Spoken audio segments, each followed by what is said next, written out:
Shut up. I'm the head of the family, you have to put me first, no matter what. Bart's fever isn't a big deal. I couldn't believe what he just said. How could you say that? As a parent, you should care about your child more than anything else. Why can't you understand that? Then Bart said something shocking. The person who makes the money is the most important, so I should come first in this house. If you can't accept that, then leave. That was when I decided I had enough. Fine, I'll leave. Yeah, leave. You wouldn't survive without my salary anyway. My name is Rachel, and I'm 30 years old. I've been married to Bart for 5 years, and we have a 3-year-old son named David. We live together as a family of 3. At first, things were great with Bart, but lately, he's been acting arrogant, and it's really bothering me. I met Bart on a blind date, and I was instantly attracted to him. He worked for a good company and was always cheerful. He seemed to like me too, and we started dating right away. After a year, we got married. In the beginning, Bart was kind and caring. He even helped with housework, and he celebrated my birthday and our anniversary. But as time passed, he started treating me with disrespect. I tried to tell myself that things change over time in marriage, but he was getting too cold. Hey, why haven't you ironed my shirt? And when I wake up, my socks should be ready. It was hard for me to take care of David.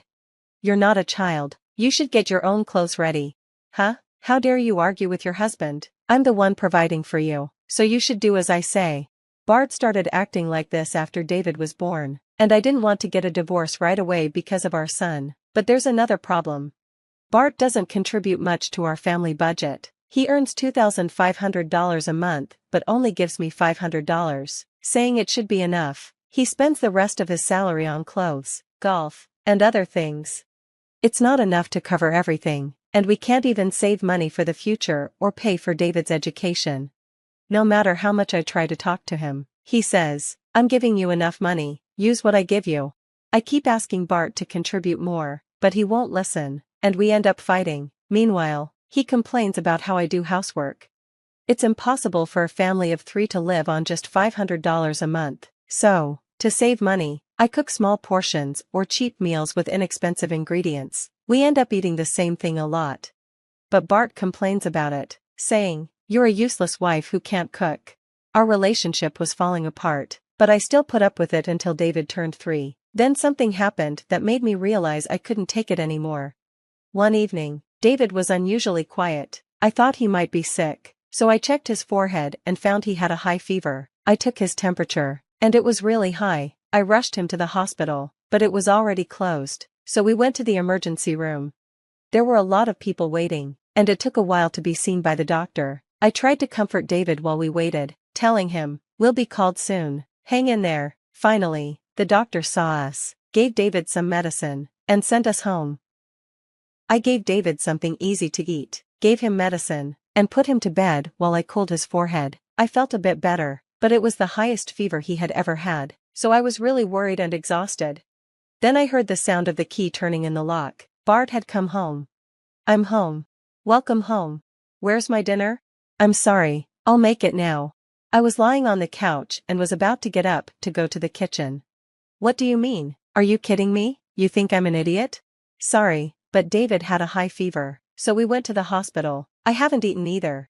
I tried to explain calmly, but Bart wouldn't listen. "I don't care if you haven't eaten, just get my dinner ready." I couldn't believe he was acting like this when David was sick. "Shut up, I'm in charge here, you need to put me first. Bart's fever doesn't matter." I couldn't just ignore what he said. How could you say that? As a parent, you should care about your child first. Why can't you understand that? Normally, if your child has a high fever and goes to the hospital, you'd be worried about them. But Bart said something even worse. "The one who makes the money is the most important, so I come first in this house. If you can't accept that, then leave." Something inside me snapped. Up until now, I had hoped Bart would go back to being the kind man he was before, but now, I saw there was no hope left. He couldn't even put our child first, and he thought the one who makes more money was better. I couldn't deal with that mentality anymore. "Okay, I'll leave then." "Yeah, leave, you wouldn't survive without my salary anyway." "Then I'll just eat out tonight. You should go back to your parents' house and calm down." Bart left after saying that. Does he think I'm weak and can't do anything on my own? I'll show him what I'm capable of. I started packing while Bart was gone. David still had a fever, so I waited until he felt better.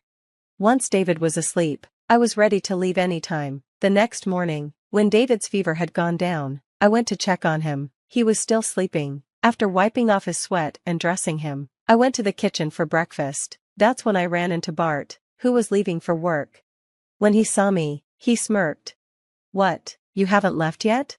"I can't leave until David's better." "You really can't leave, can you? You're just a stay-at-home wife. You'll never make it." He laughed and left for work. He made me even angrier. How did he become such a terrible person? When we were dating and at the beginning of our marriage, he was at least a little kinder and more thoughtful. While I was thinking about this, my son woke up. "Mom, I'm hungry. Are you feeling better now?" "Yeah, much better." After breakfast, David was feeling much better, so I decided to leave with him today. I called my parents to come pick us up, and we packed our things. By mid-afternoon, we were at my parents' house. As soon as I stepped into their house, I felt completely drained. I almost fainted from exhaustion. My parents were really worried.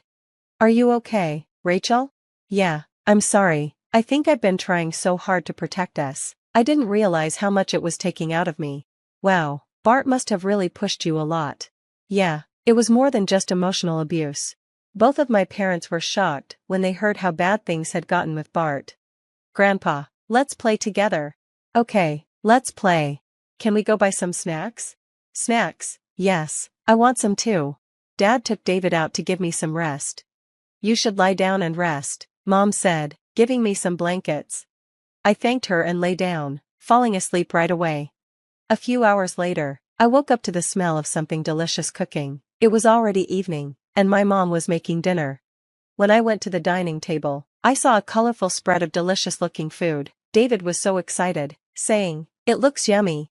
My mom's cooking always made me feel better, and it filled me with a deep sense of comfort. "You can stay here as long as you need to heal from all the stress." It felt like a huge weight had been lifted off my shoulders hearing my parents say that. 2 weeks flew by as I relaxed and recovered. Then, one day, someone came to my parents' house. It was Bart. Dad asked, "What do you want to do?" as he looked at the intercom. "I don't want to see him yet," I said. Dad nodded. "Okay, go to the back," and he handled Bart himself. Bart insisted on seeing me, but Dad refused to let him in. After a while, Bart gave up and left. From what I heard later, Bart didn't come to apologize. He never mentioned anything about saying sorry. I knew he was probably just struggling with the housework, realizing how messy everything was without me, but that's not my problem anymore. I hope he understands how hard housework is. He used to help, so he just had to remember how he did it, but I guess he forgot because he wasn't used to doing it. While staying at my parents' house, I blocked Bart's number, so the only way he could reach me was by coming to my parents' house. I didn't go back to him and stayed there with David. Bart came by a few times, but each time, Dad sent him away. A month passed, and Bart was at his limit. He begged, "Please let me see Rachel," bowing to my father. I thought it was time to see him, so I asked Dad to let Bart come in to talk to me. My mom took David to the back room to wait.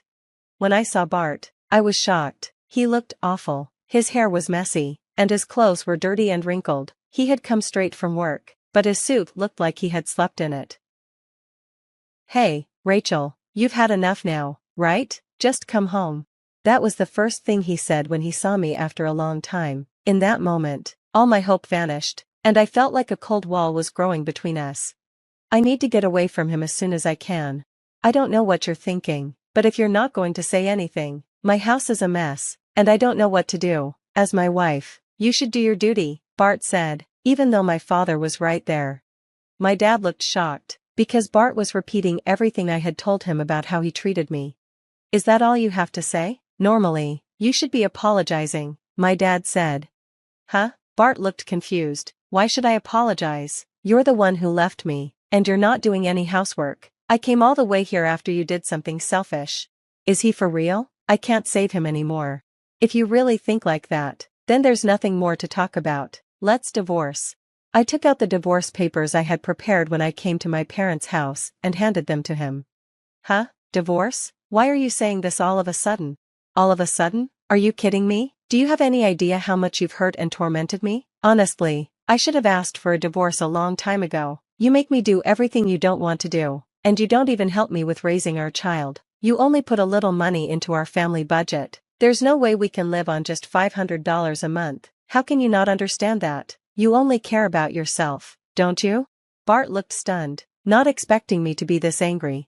But you've been getting by with the money I've given you, and your meals have been decent lately. Did you think I wasn't doing anything? I'm working from home now, because the money you give isn't enough. Huh, really?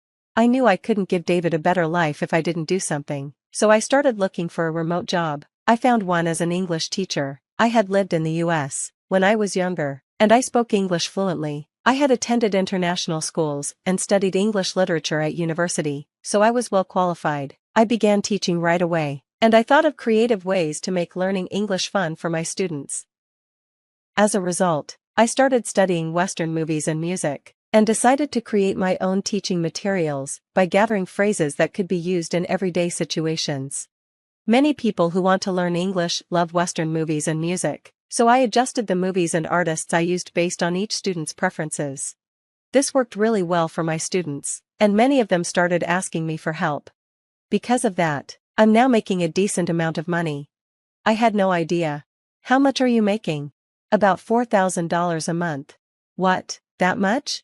So, I make more than you now, and I don't need to live with you anymore. Bart was completely shocked. He couldn't believe that his wife, whom he thought was beneath him, was earning more than he was. Why am I so miserable? What do you mean, all of a sudden? My coworkers are getting promoted before me, and now my juniors are moving ahead of me too. They all think I'm an idiot, and to top it off, you're even making more money than me. I sighed deeply. So what? Huh? It doesn't matter if your salary is lower or higher than other people's. What matters is whether you and your family are happy. For David and me, it doesn't matter if you're not getting promoted. What's important is that you make time for your family and provide for them. Don't you think so? I don't want you hurting me just to protect your fragile pride. Shut up. A man has to fight his battles and not lose. At that moment, my dad, who had been silent until then, spoke up. So, you're trying to boost your self-esteem by taking out your work stress on my daughter, spending money on your hobbies and clothes to feel better, and ignoring your family? Bart looked uncomfortable hearing my dad's words. As I told my daughter, the most important thing for a husband and father is to be the strong pillar of the family, supporting them financially, but you only think of yourself. I can't trust a man like that with my precious daughter and grandchild anymore. Now, sign the divorce papers and leave. My dad was furious. He had tried to stay calm in front of me, but he had reached his limit. Bart signed the divorce papers, trembling from my dad's anger. After Bart said, "Oh, I'm sorry," he quickly left. And that's how Bart and I ended our marriage so quickly. Later, I heard from a mutual friend that Bart was saying, "I dumped my wife because she was a useless, lousy wife." But at work, everyone already knew how Bart was, so they just ignored him. No one would want him as a boss, so he stayed in the same position for years without a promotion. One day, a new employee asked him, "What? You're a mid-career employee and haven't been promoted at your age? Are you a new graduate who just joined? You can't even do your job, huh?" The employee made fun of him, and Bart left work early, embarrassed. Apparently, once you're an adult, a twisted personality is hard to change. I decided that I would raise David carefully, hoping he would grow up to be an honest and kind person, using Bart as a bad example. Now, David smiles at me with such a sweet and carefree smile, and I know he will never turn into someone like Bart. To protect that smile, I will keep working hard every day. Bart is a foolish man who destroys others' happiness just to protect his own fragile pride, but I'm glad Rachel and David got out of that situation quickly. With the money Rachel's making, I'm sure she can manage as a single mother. I hope Rachel and her beautiful son continue to live a happy life. Thank you for watching until the end. Please subscribe to our channel. See you in the next video.